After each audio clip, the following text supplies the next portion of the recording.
was a real sunny day. The hot sun beaming down as George Newton laid on the ground. 2 managers were on their knees while I lay in. One actually put my head up on her leg to rest it because it had taken so long. Waiting for an ambulance. Like I said, I was just in shock. Newton says a mentally unstable man attacked him in a bank parking lot on Union on May 7th. The police report says he was hit with a closed fist, causing him to stumble and slam his head on the pavement. It was terrible because, I'm laying there. Memphis 911, you need police, fire, or an ambulance. According to documents we uncovered, a bank manager called 911 at 11:10 that morning. A unit was assigned 3 minutes later, but didn't arrive until 11:49, 39 minutes after the initial 911 call. The Memphis Fire Department told us it came in as a medical call. Conditions of this incident dictated a delayed response, adding due to HIPAA privacy guidelines, we are limited on the information which can be released. MFD did tell us between March and May of this year, it's experienced higher call volumes compared to the same time frame over the last 4 years. Get this, in April alone, it says it had a 25.7 increase in call volume compared to April 2020. No one with the fire department agreed to an interview, only stating we are watching this trend closely. The city of Memphis has set a number of goals when it comes to public safety. You can find those goals right here on its website. Take a look. It tracks the time it takes from the moment EMS is dispatched to when crews arrive on the scene.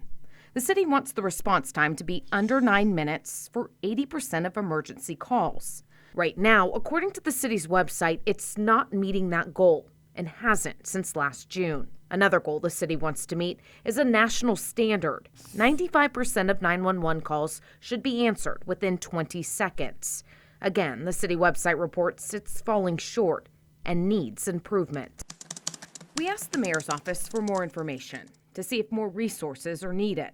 But a spokesperson told us the 911 data is incorrect, even though the data is listed right there on its website.